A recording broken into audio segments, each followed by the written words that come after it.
Nigeria ने अभी अभी अपने नए उन्नत स्वदेशी ड्रोन का अनावरण किया है, जो देश की उन्नत रक्षा तकनीकों को विकसित करने की क्षमता में एक बड़ा मील का पत्थर है।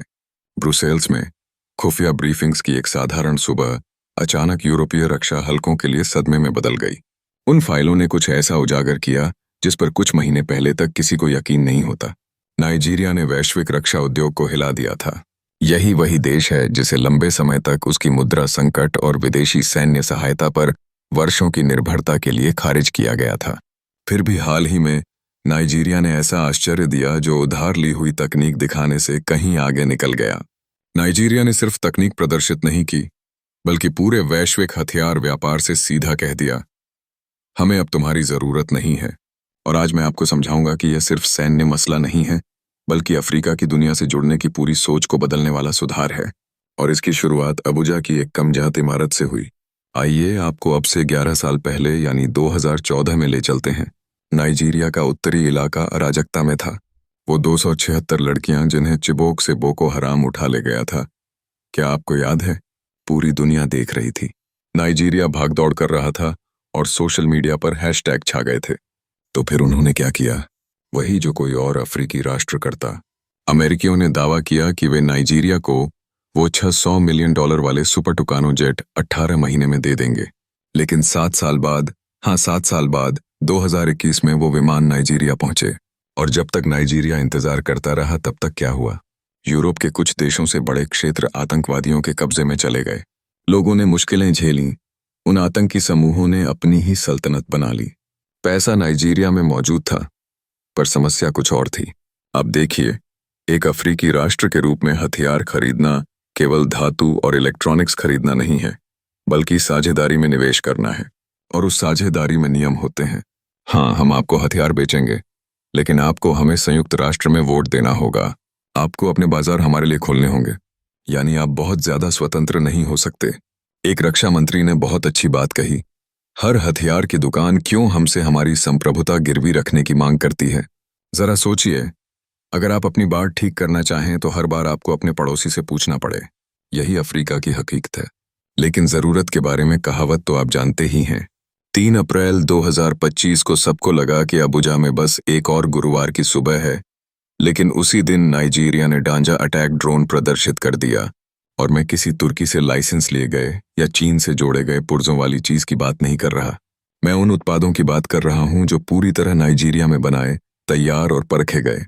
जनरल क्रिस्टोफर मूसा की एक बात बहुत असरदार थी। वे देश जो ऐसी तकनीक खुद नहीं बनाते, उन्हें हमेशा राजनयिक रुकावटों और नौकरशाही देरी का सामना करना पड़ता है। यह दुनिया है जहां उन्नत सैन्य उपकरण, खासकर कॉम्बैट ड्रोन खरीदने की अंतर्राष्ट्रीय राजनीति बहुत जटिल हो चुकी है।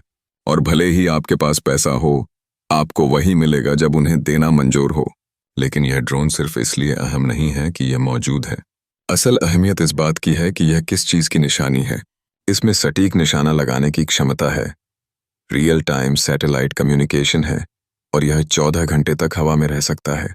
सबसे खास बात यह है कि इसे नाइजीरिया की परिस्थितियों के हिसाब से बनाया गया है।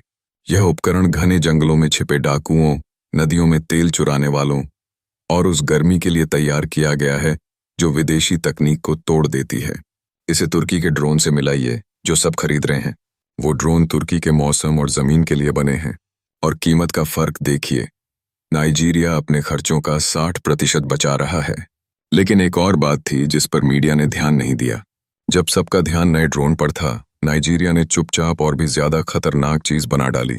उनकी एक रक्षा कंपनी EIB ग्रुप में 1000 से ज्यादा लोग काम कर रहे हैं, और इनमें से ज्यादातर लोग डेस्क पर बैठने के बजाय असली सैनिकों के साथ मैदान में रहते हैं, सीखते हैं कि क्या काम करता है, क्या टूटता है और क्या जरूरी है। आपने देखा होगा यूक्रेन कैसे रूस से निपटने के लिए ड्रोन इस्तेमाल कर रहा है। नाइजीरिया सब देख रहा था और नोट कर रहा था। अब वही तेज FPV ड्रोन नाइजीरिया बना रहा है जिन्होंने उस युद्ध की दिशा बदल दी। सिर्फ ड्रोन ही नहीं, बल्कि हाईटेक बंदूकें भी बन रही हैं। AK-103 की अपनी कॉपी, जिसका नाम DG-103 है। यहां तक कि बुलेट प्रूफ जैकेट और बख्तरबंद गाड़ियां भी देश में ही बनाई जा रही हैं। के ब्राइडे चुफू ने कहा था, नाइजीरिया को अब सुरक्षा के लिए किसी और देश पर निर्भर रहने की जरूरत नहीं। 5 साल पहले यह बात अजीब लगती, लेकिन आज सच है। ये बहुत बड़ी बातें हैं, है ना? लेकिन सबसे ज्यादा चौंकाने वाली चीज नतीजे हैं। 2022 में रोजाना 1 लाख बैरल से ज्यादा तेल चोरी हो रहा था। अब 5,000 बैरल रोज, और तेल उत्पादन 11 लाख बैरल से बढ़कर 17,50,000 बैरल हो गया। यह महज इत्तेफाक हो सकता है, लेकिन जब ऑपरेशन रिपोर्ट्स में हथियारों का जिक्र दिखता है और सेना के अफसर फोर्स मल्टीप्लायर और बेहतर क्षमताओं की बात करते हैं, तो लगता है कि यह सब असली है। तभी अंतर्राष्ट्रीय प्रस्तावना, अगर एक दिन ऐसा हो जाए कि दुनिया को हमारी जरूरत ही न रहे, तो हम कहाँ खड़े होंगे? यह सवाल आज सिर्फ कल्पना नहीं है, बल्कि हकीकत की दस्तक है। अफ्रीकी देशों की बैठकों, रणनीतियों और रक्षा चर्चाओं को पढ़ते हुए मुझे एक बात साफ नजर आई। नाइजीरिया अब सिर्फ दर्शक नहीं है, वह निर्माता बन चुका है। जब महाद्वीप के दूसरे देशों ने अपने प्रतिनिधि भेजे, तो वे नाइजीरिया के बूथ पर सिर्फ देखने नहीं आए थे, वे ऑर्डर देने आए थे। यह छोटा सा बदलाव नहीं, बल्कि एक बड़ा संकेत है। नाइजीरिया का उदाहरण क्यों?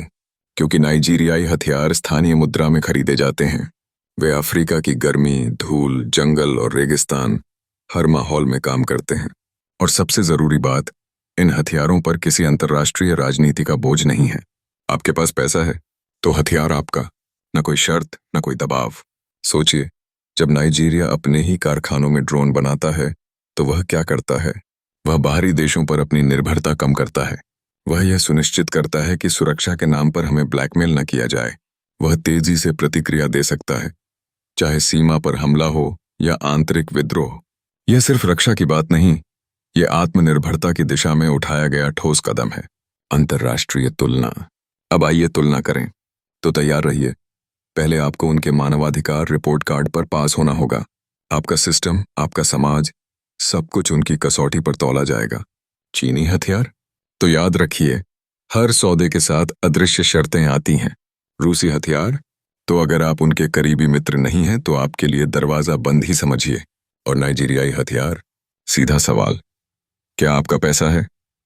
हाँ, तो यह रही आपकी रसीद। अब जरा कल्पना कीजिए, जब वॉशिंगटन और बीजिंग के बड़े बड़े दफ्तरों से कोई इस 20 अरब डॉलर के वार्षिक बाजार को देखता होगा, तो उन्हें कितनी बेचैनी होती होगी। बड़ी तस्वीर। लेकिन दोस्तों, यह कहानी सिर्फ एक बाजार की नहीं है। यह कहानी है नाइजीरिया की उस सोच की, जो पूरे महाद्वीप को रास्ता दिखा रही है। यह कहानी है उस आत्मविश्वास की, जो कहती है, अब हम सिर्फ ग्राहक नहीं, बल्कि निर्माता भी हैं। यह बदलाव इसलिए बड़ा है क्योंकि नाइजीरिया सिर्फ अपनी जरूरत पूरी नहीं कर रहा, बल्कि वह दूसरों के लिए भी प्रदाता बन रहा है। सोचिए, जब घाना को यह एहसास होता है कि नाइजीरिया उसे ड्रोन उपलब्ध करा सकता है, तो अफ्रीका के बाकी देशों के दिमाग में क्या चलता है? यह साबित हो गया कि यह संभव है। अब सवाल यह नहीं है कि यह हो सकता है या नहीं। अब असली सवाल यह है, क्या बाकी अफ्रीका के पास हिम्मत है कि वह भी इस राह पर चले? चुनौतियां और सवाल। तो अब मैं आपसे पूछता हूं, क्यों हम आज भी अपनी सुरक्षा के लिए दूसरों के सामने हाथ फैलाते हैं? क्यों हम आज भी बार्गेन करते हैं, जबकि हमारे पास संसाधन हैं, लोग हैं, तकनीक है? क्यों हम उन पर भरोसा करते हैं जो हर सौदे से हमारा फायदा उठाते हैं? यदि आप प्रवासी अफ्रीकी हैं, तो आपका रोल और भी अहम है। आपके पास अनुभव है, नेटवर्क है, पूंजी है। आप किसी स्टार्टअप को सहारा दे सकते हैं। आप किसी रक्षा प्रोजेक्ट में निवेश कर सकते हैं। याद रखिए, महाद्वीप में बड़ा बदलाव हमेशा बाहर से लौटी एक चिंगारी से शुरू होता है। वह चिंगारी आप हो सकते हैं। अफ्रीका की शक्ति। आइए साफ शब्दों में कहें, अफ्रीका बिना अनुमति के अपनी रक्षा कर सकता है। हमारे पास वह सब कुछ है जिसकी जरूरत है। हमारे पास तकनीक है, हमारे पास प्रतिभा है, हमारे पास संसाधन है, हमारे पास जज्बा है। अब सवाल सिर्फ इतना है, क्या हम इसका इस्तेमाल करेंगे, या फिर हमेशा उन ताकतों पर निर्भर रहेंगे जो हमारी निर्भरता से मुनाफा कमाते हैं? गंभीर चेतावनी और उम्मीद। ध्यान रखिए, यह राह आसान नहीं है। बाहरी ताकतें कभी नहीं चाहेंगी कि अफ्रीका आत्मनिर्भर बने। वे हमेशा दबाव बनाएंगी, राजनीतिक, आर्थिक, यहां तक कि सैन्य। अंदरूनी विरोध भी होगा, भ्रष्टाचार, राजनीतिक खींचतान, स्वार्थ। लेकिन इतिहास गवाह है, हर बदलाव पहले असंभव लगता है, फिर धीरे धीरे हकीकत बन जाता है। प्रेरणा और भावनात्मक अपील। आज जब मैं यह कह रहा हूं, तो मैं जानता हूं कि आप में से कई लोग संदेह करेंगे। कई लोग कहेंगे, अफ्रीका बहुत बड़ा है, बहुत बंटा हुआ है, यह कैसे संभव होगा? लेकिन मैं आपको याद दिलाता हूं, कभी अफ्रीका गुलाम था, कभी अफ्रीका को सिर्फ उपनिवेश समझा जाता था, कभी कहा जाता था कि यहाँ से सिर्फ कच्चा माल निकलेगा, यहाँ से कभी भविष्य की ताकत नहीं उभरेगी। और आज वही अफ्रीका अंतर्राष्ट्रीय मंचों पर अपनी आवाज बुलंद कर रहा है। तो क्यों नहीं हम अपनी सुरक्षा भी अपने हाथ में लें। निष्कर्ष और कॉल टू एक्शन। दोस्तों, नाइजीरिया की यह उपलब्धि हमें एक आईना दिखाती है। यह सिर्फ रक्षा उद्योग की जीत नहीं है, यह आत्मनिर्भरता की जीत है, यह अफ्रीकी सम्मान की जीत है। अब यह आपके हाथ में है। क्या आप अपने नेताओं से सवाल पूछेंगे? क्या आप उनकी नीतियों पर दबाव बनाएंगे कि वे घरेलू निर्माण में निवेश करें? क्या आप, चाहे अफ्रीका में हों या प्रवासी हों, इस बदलाव का हिस्सा बनेंगे? क्योंकि एक बात तय है, अफ्रीका जो अपनी रक्षा खुद करता है वह किसी का मोहताज नहीं रहता। वह बराबरी पर खड़ा होता है, वह दूसरों से बराबरी की भाषा बोलता है। तो मैं आपसे पूछता हूं, क्या हम अफ्रीका में एक नए सैन्य पुनर्जागरण की शुरुआत देख रहे हैं, या फिर हम वहीं ठहरे रहेंगे जहां बाहरी ताकतें हमें अपनी शर्तों पर नचाती हैं? आपकी राय क्या है? नीचे अपने विचार लिखिए। और अगर यह दृष्टिकोण आपको नया लगा हो तो इसे किसी ऐसे व्यक्ति के साथ जरूर साझा कीजिए जिसे यह सुनने की जरूरत है।